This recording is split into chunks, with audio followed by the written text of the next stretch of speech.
Hi everyone. You'll have to forgive me today. I'm not feeling that well. I've got a bit of a cold. But what I wanted to talk about was after yesterday's video, I received a comment from someone who has been like interacting with the channel a bit, leaving comments and stuff, and they asked some really good questions, and I really appreciate that because I uh, I like to know like what it is that people are thinking about when they're watching, and what they want me to talk about as well, because that helps me move forward. And they were really good questions, and in fact, it made me feel like I didn't want to just write a comment as a reply back. So because I felt that they were the sort of things that a lot of people are probably asking similar questions, and it was worthy of just like making a video and having it out there, so that in the future maybe people will watch the video and we can get to the bottom of some stuff. So start at the beginning. There was quite a few, so I had to write them all down on a piece of paper so I make sure that I didn't miss any. First question was, am I speaking about them in general, or am I talking about a specific kind of non-human entity? So to clarify, when I'm obviously speaking about my own experience, I assume that I'm speaking about a specific group of entities. But when I'm warning about their MO and their intentions, I'm speaking about them in more general terms. One of the things that first raised an eyebrow for me when I was involved in the contact program was that they would often appear in different ways to different people. That bothered me because of the shape-shifting nature of these entities. I personally find it very hard to trust anything that's capable of changing its appearance, and to wonder why it would even do that. So I'm afraid that sort of kind of puts all the cards off the table as far as you can't trust any form in which these entities may come to you as. They could come to you in a monstrous form of greys or beautiful blonde, Nordics. I believe that they're actually all the same. So when I listen to other people's experiences and research and stuff, it does appear that you see the same MO being employed over and over again, and that lends me to believe that although I may have only been dealing with a certain group that were assigned to me, that in general, the warning signs and the caution and everything else that we've talked about in discernment applies to all non-human entities, no matter what form they come to you in. Because to me, it appears that they seem to all have the same intentions. So, question two was, who is it that helps you, like when you ask for it? And I do get it that you hear this. I've heard testimony from people, and I believe that I've experienced it myself, that in times of great struggle or need, that it's felt like some higher divine help has come in and saved you in some way, or at least brought peace to you when you was in a bad way emotionally, that kind of thing. Now, in the nature of honesty and full disclosure, I will tell you that I don't know where that comes from. I don't know. I know it happens, and that's it's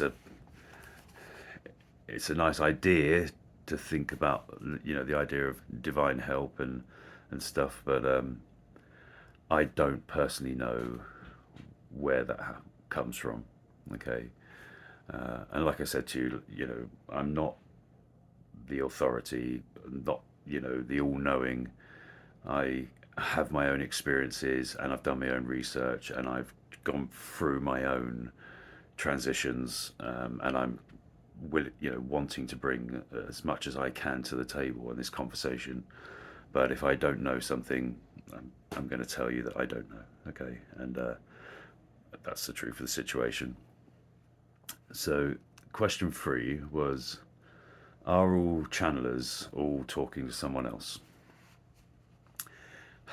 I think it's a mixed bag. The short answer would be no.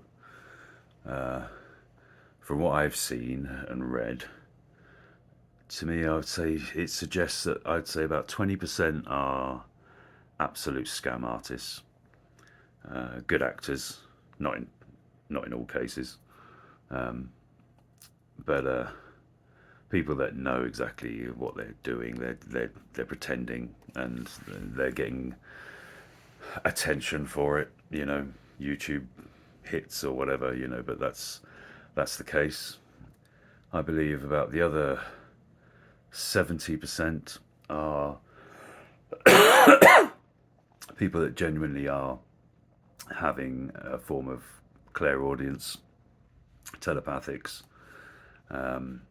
communication on some level with the astral realms, and them generally being misled.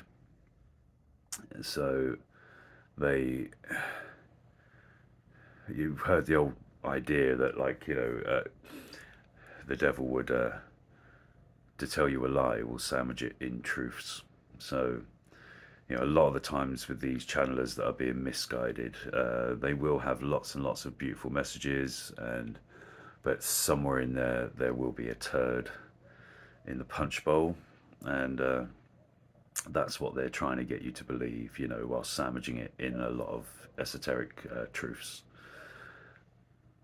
There's, from what I've seen, I would say, there's around 10% of channeling that is coming from a higher place, a place beyond the confines of the control system, and it has a certain flavor to it, and it's never selling you anything other than self-empowerment and self-realization.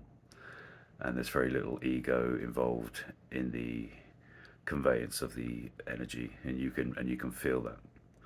So that's where I'd stand on channelers. Okay, it's not one thing or the other. It's a mixed bag, and again, you're challenged with discernment when you hear a channeler or read a book or whatever, and you it's going to be up to you to decide whether you think it's something that resonates as truth, or whether it's misled or just completely false.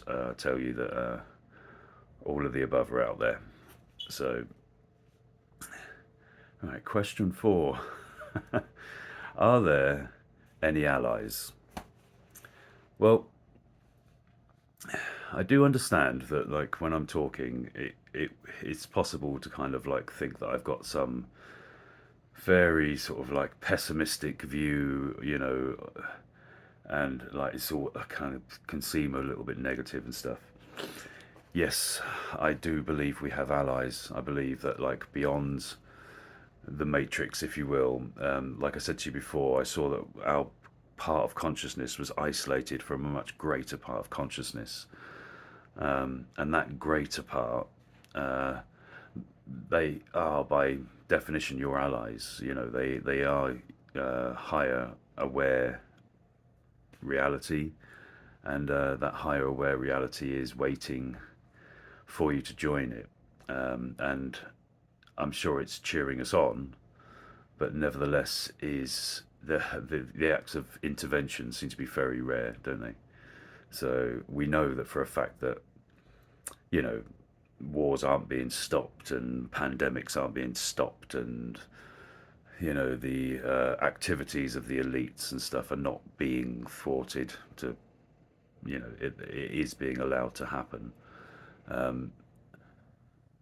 I My take on them would be very similar to something I'm going through personally. So I mentioned in another video that I'm training to be a mechanic, and my mentor, he quite regularly will, like, say for instance, the other day I was looking at a thermostat housing leak on the side of an engine, and I looked at it and I said, "Oh man, how am I going to get to that? You know, it's covered with pipes and wires and whatnot." And he quite often would just go, "You work it out." You know, he knows that I have the intelligence and the skills to work it out on my own, but I'm not employing them. I'm asking for help. And he knows that I am not empowered at all by him just showing me how to do it. That at best I'll take in 40% of what he shows me, and then in 2 weeks' time, if I'm charged with having to change a thermostat housing on my own, I'll come unstuck. But if I work it out on my own, I empower myself. I now become someone that in 2 weeks' time in the same situation is capable of negotiating what needs to be done in order to get the job done. So I, to bring it back up to the cosmic level, um, I'm pretty sure that their attitude will be that we have every single thing that we need to sort this out. And we only really belong there with them when we regain our power, when we regain our awareness, and we regain our sense of autonomy. So, for many reasons, they can't interfere with what is happening because we need to do it on our own. So, and the reason why we need to do it on our own is because we can do it on our own. So it leads me on to the next question, which was, well, what do we do if there aren't any allies? And the answer is the same. It's exactly the same as if we have allies.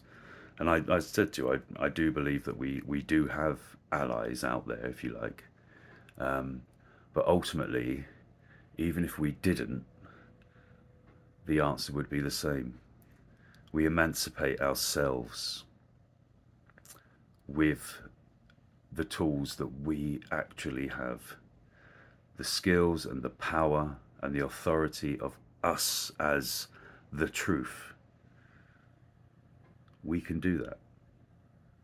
So whether they're out there or not, which, like I say, I believe they are out there, but I don't think anyone's going to come to save us because they don't need to. And the quicker we get our heads around that we don't need help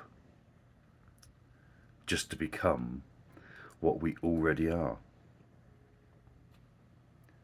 So let's not be helped, okay?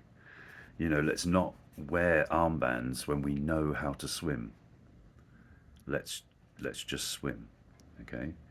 So that's what we do if there aren't, okay? We do exactly what we're gonna do, even though there is.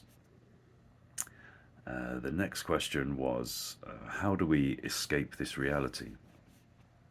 So, on a limited scale, there is a video that I made a little while ago. I think the screenshot of it is me in the dark in some woods, and in that video, I talk about the technique, okay, that I use to detach myself from reality and change the dimensions of perspective.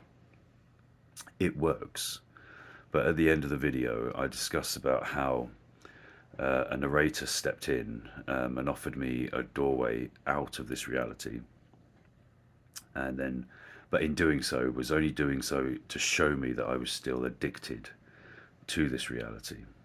Okay, so David Icke symbolizes it like we're like a fly trapped in a bottle, and there's a light underneath the bottle, and we feel like we're trapped because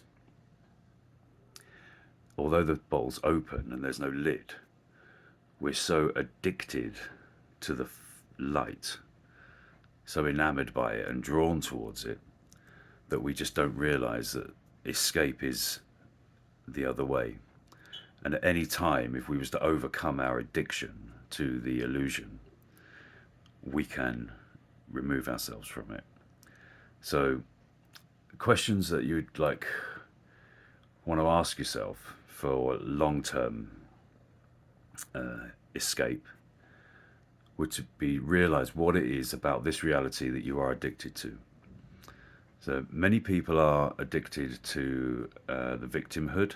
Okay, they're addicted to not having to take responsibility for the power that they have, and you see that in the behaviors of, like, whinging about external authorities. I see a lot of that in the conspiracy field and stuff. People just whinging about the powers that be. Well, the powers that be are you. So, until you realize that, you are going to be trapped. And so you want to find out what it is that you are addicted to about this world, because we're mainly held here by addictions. There's no actual physical bars that are holding you in. It's all psychological manipulation. Another question that you should contemplate, okay, is that if you was to free yourself from your addiction to this life, you may well die. I'm not going to beat around the bush about this, okay? You are within this matrix. The personality that you are, the body that you're in, everything is an illusion. So if you free yourself deeply from this illusion, you will probably physically die here. That's something you need to, again, it's a good exercise to come face to face with it. Do you want to be the true manifestation of yourself so deeply that you accept that it's going to cost you your life? It's not comfortable, but it's something that you need to contemplate, okay? And I'm not saying it necessarily costs you your life. It's possible that as this game changes, that what's going to happen is people are going to be self-realized and yet be able to maintain and hold themselves within this reality, to act as a beacon and a frequency transmitter. But it needs to not matter to you one way or the other whether it costs you your life or not. Okay, so yeah, that's something for us all to think about. And then interesting question. Is God real? Well, the only way I can answer that is to say, if we're talking, no, obviously, I like to think that we're not talking about a guy with a beard who gets upset quite easily about things. If we're talking about the unmanifested, formless, infinite creative potential, the source of all creation, then not only is God real, but God is the only thing that's real.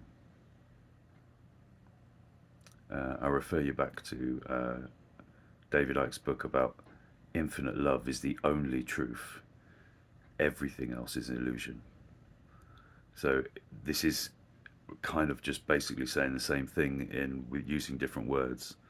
Okay, if we understand the true nature of God, then we understand that God is the only reality, and it's everything else that is just the imagination of God. So I hope that clarifies on some level what you're asking me. And then lastly, a statement which I took as a real compliment, and that was when he said, "I feel like I know nothing after watching this video." Brilliant. Okay, absolutely brilliant. Because was it Socrates or Plato that said the start of wisdom is to know that I know nothing.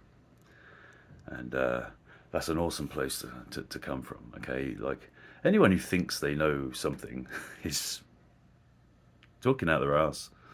Okay, and the only thing that you really want to know is nothing. If you think about it, I mean, like, scientists and that, they'll say, oh, the universe comes from nothing. Okay, fair enough.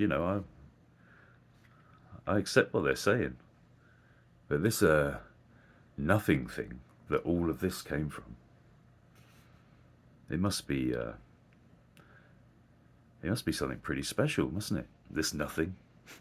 So I'll tell you what, the only thing you ever really want to get your head around and know is nothing. If you know nothing, you're doing a lot better than most people, because most people just think they know something, and they're deluded.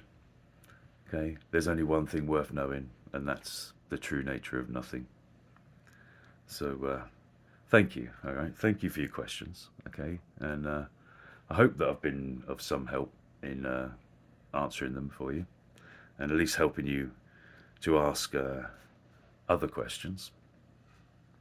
The journey towards empowerment and towards truth isn't about answering every question, and knowing all the answers. It's about getting to the point where there are no questions left to ask. Okay, the all-knowing, well, the infinite, whatever you want to call it, God knows everything because it's not asking any questions.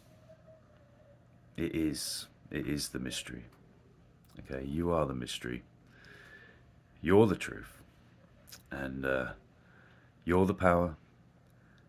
And the sooner that you accept that, then a lot of the questions would just fall away. But for now, it's brilliant. Let's carry on. I'll keep moving forward and say when someone doesn't inspire me to make a video in response to something, then I'll just keep on with my personal story. And there's a lot more to come. So you take care, guys. All right, have a good day. Bye.